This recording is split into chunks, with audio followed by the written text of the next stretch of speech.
Bonjour, vous voulez maigrir de façon rapide, efficace, sans privation et surtout de manière durable sur le long terme? Alors cette vidéo, elle est faite pour vous et je vais vous dire comment faire pour perdre vos kilos en trop, en moyenne 1 kg par semaine et ainsi retrouver votre poids de forme, le poids avec lequel vous êtes en bonne santé et avec la silhouette à laquelle vous aspirez.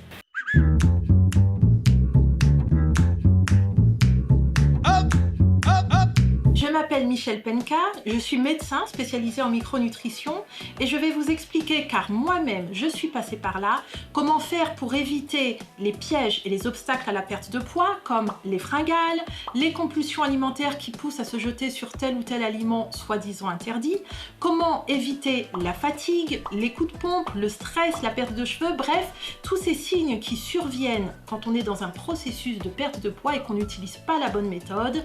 Vous voyez peut-être de quoi je veux parler. Et oui, j'ai moi-même été en surpoids pendant très longtemps.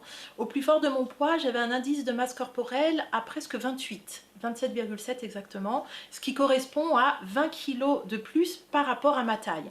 Alors je me demandais vraiment comment j'en étais arrivée là, parce que j'étais très sportive. Je faisais en moyenne 10 heures de sport par semaine, avec des compétitions de gymnastique, de la danse classique, de la course à pied, bref. Et chacun a son histoire. Dans mon cas, c'est en préparant l'année de concours, la première année de médecine, que ma prise de poids est arrivée.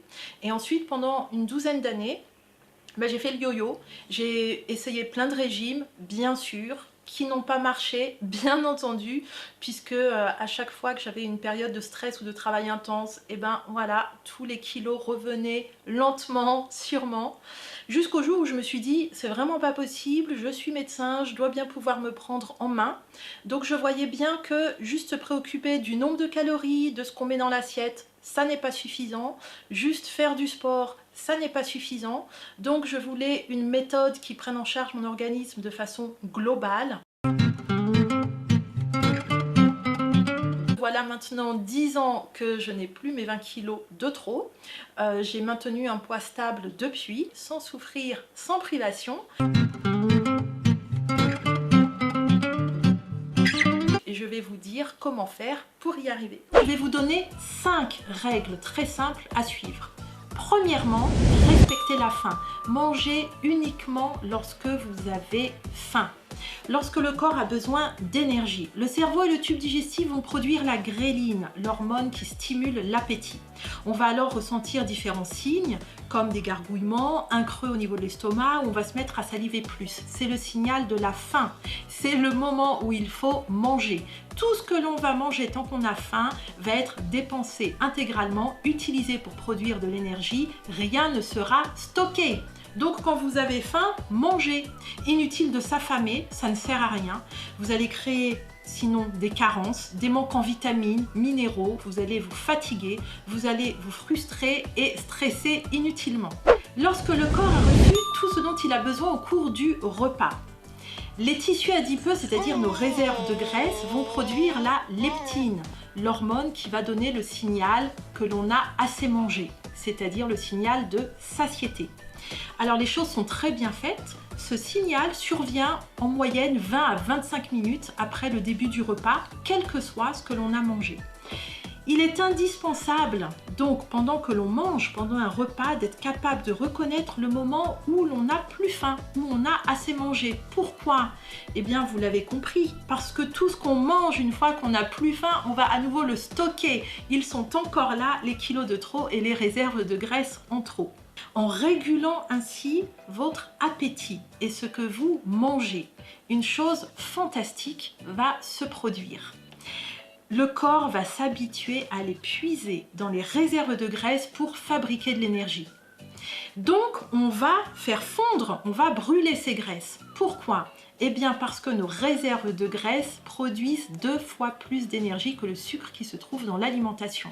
Avec ces 2 premières clés, le respect de la faim et de la satiété, voilà comment vous allez commencer à brûler les graisses, perdre du poids jusqu'à atteindre votre poids de forme. Et cela sera durable dans le temps car vous aurez mis en place une excellente hygiène de vie alimentaire. Troisièmement, gérer le stress. Le stress, comme on sait, est mauvais pour la santé et va favoriser différentes complications, des troubles digestifs, des troubles du sommeil, des complications cardiovasculaires. Et en plus, le stress a deux effets néfastes au niveau du poids. D'un côté, le stress va entraîner la production d'hormones qui stimulent l'appétit, en particulier pour des aliments qui sont très gras et caloriques, mais en plus, le stress va favoriser, accélérer le stockage des graisses. Apprenez à gérer les envies de manger qui sont liées au stress. Repérez ces moments-là. Est-ce que ça survient par ennui, sous le coup d'une colère, lorsqu'il y a un gros stress au travail, lors d'une dispute avec votre femme ou votre mari?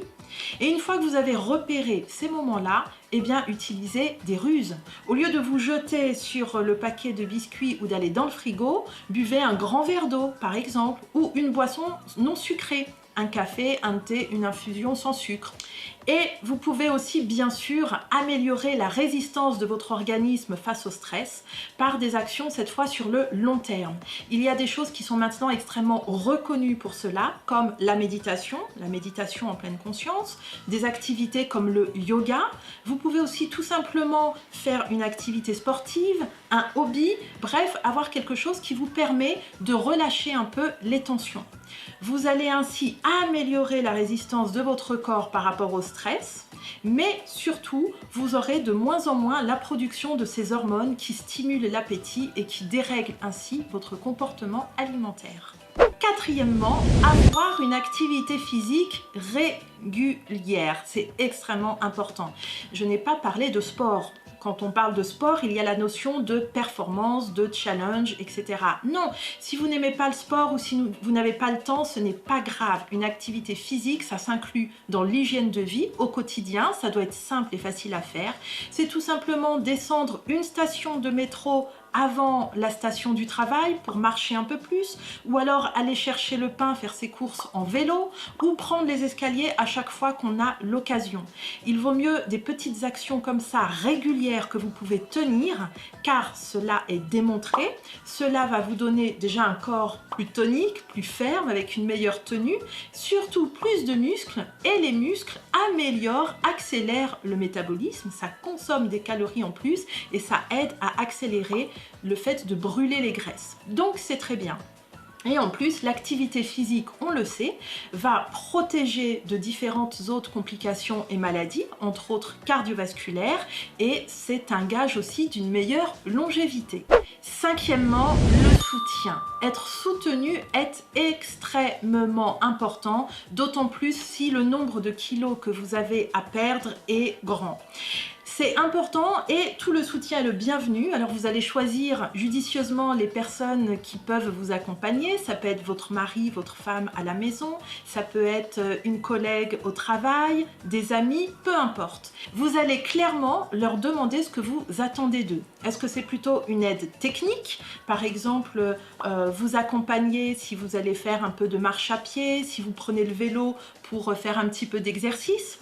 Est-ce que c'est pour avoir un peu plus de compréhension? Parce que forcément, surtout dans les premiers temps, si vous sautez des repas de temps en temps, si en plein milieu du repas à table, vous ne finissez pas votre assiette, voilà, c'est bien d'avoir la compréhension de votre entourage, de la famille à la maison, des collègues avec qui vous déjeunez. Donc vous pouvez simplement leur expliquer que voilà, vous mettez en place de nouvelles règles alimentaires et qu'il ne faut pas s'étonner et pas vous faire de remarques contre-productives. Si vous respectez ces 5 règles, je mange uniquement quand j'ai faim, j'arrête de manger dès que je n'ai plus faim, j'apprends à gérer les situations stressantes et les envies de manger liées au stress, je fais une activité physique régulière et je prépare dans mon entourage tout le soutien dont je peux avoir besoin, alors c'est gagné, vous allez maigrir sans privation, sans frustration, de façon simple. Vous allez retrouver le plaisir de manger et vous pourrez partager ces moments avec votre entourage et surtout, votre entourage sera ravi de vous accompagner dans cette nouvelle aventure, sera extrêmement fier de vous et vous garderez ces résultats sur le long terme. Voilà donc ce que je tenais à partager avec vous aujourd'hui. Si ce sujet vous a intéressé, n'hésitez pas à interagir et laisser des commentaires. Pour suivre toute mon actualité, abonnez-vous à ma chaîne. En attendant, prenez grand soin de vous et je vous dis à très bientôt.